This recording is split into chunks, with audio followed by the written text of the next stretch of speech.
Hey y'all, Bad Girl Mystic here. Um, yeah. So this is what's coming up for me today. Shit's real, right?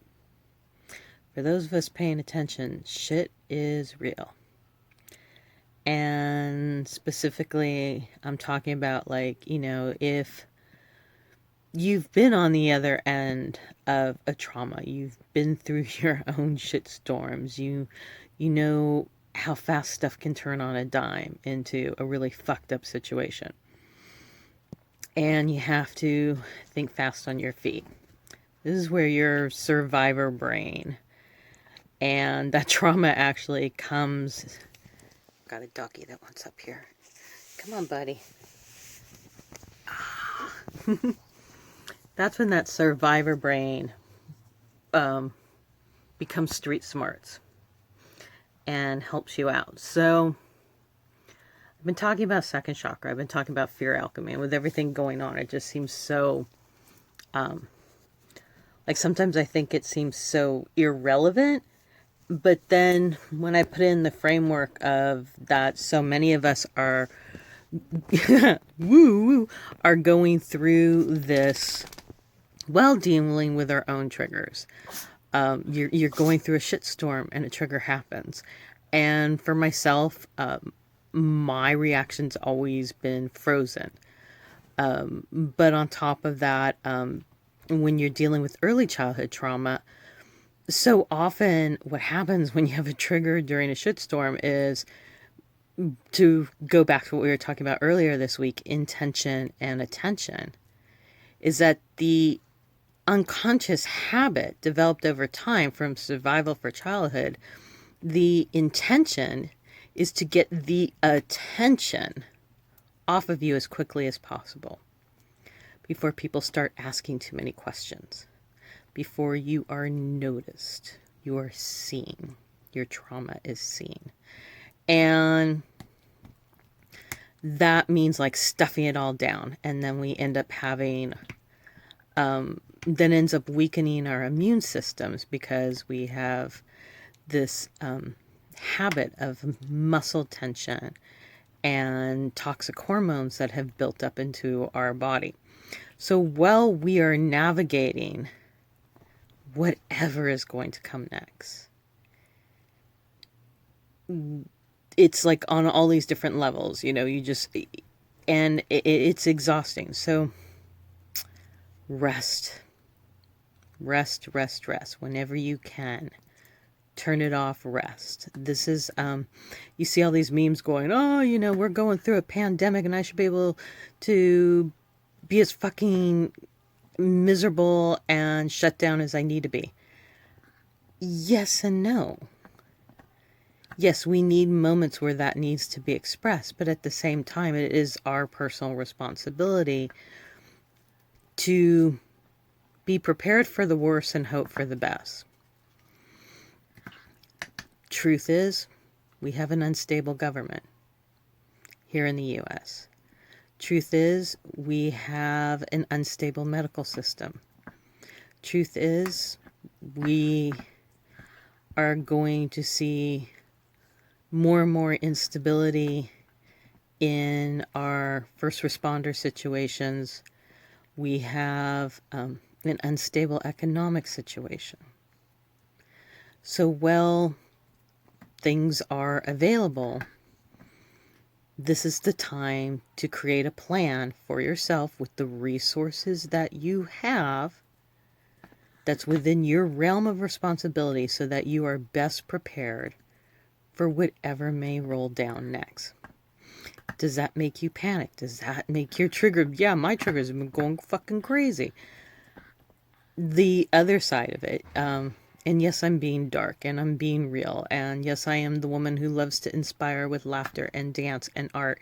And that's why all that becomes even so much more important. Those moments of gratitude, starting your day with gratitude, finishing your day with gratitude, doing your breath work, stretching, dancing, moving your lips, taking time out from the whole situation to restore, is because this is not going to be a sprint. This is a marathon.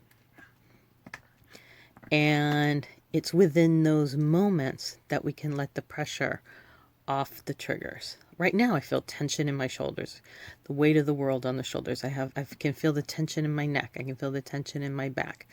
I use sandbags to ground. I'm standing outside in the dirt with my bare feet, grounding.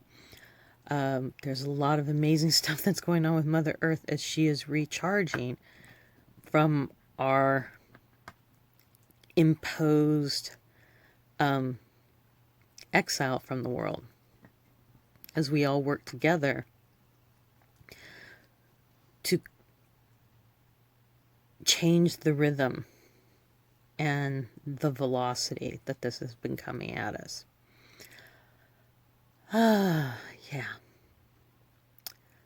So I hear people talk about trauma bonds and like life, you're unable to live life until after you've healed your trauma. And the truth of the matter is, shit goes down when shit goes down. We don't have a choice. Your trauma is your trauma. Your experiences are your experience. Your story is your story. Whether you like things, they are just as they are. Whether you do like things, they are just as they are. So in the midst of all this, yeah, it's becomes our responsibility to not only go through this incredibly overwhelming situation, it also becomes our responsibility to do it with triggers. And it sucks. I've been in fucked up situations. I've been hungry. I've been without a home. I've been lonely and fucked up and in pain. And you still have to go through it with the triggers. So finding a way to do that, finding the way that works best for you, make it as simple as fucking possible. You attach it to something that is a value that goes to 11. Like, life is worth living because of these things in your life. And we all just do the best that we can as we move forward. We stay frosty. We fill out the paperwork that we need to fill out. Don't let shit slide. Stay in front of the queue as much as possible. Keep a journal. Keep a map. Keep a notebook. But start thinking through your basic survival needs and your emotional needs, your mental needs, your spiritual needs. And we all got to dig deep, and our health needs and our rest needs, and put the attention into our intention to survive. And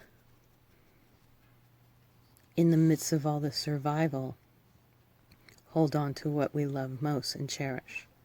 My husband and I started a new ritual at night where we hug each other. But since we're both body workers, been in the same massage school, we do what's called tapotement, where you use your hands to cup around each other's lungs to loosen up any fluid or phlegm. Apple cider vinegar, wonderful for removing metabolic waste. There's so many simple things that can be done. That'll my dog is like, they're shaking the whole couch. Just hang with your animals. Nothing else on. Just hang with them. Anywho, yeah, fear alchemy. Second chakra. Leaning in. Keeping it real. All right, stay frosty. Peace out.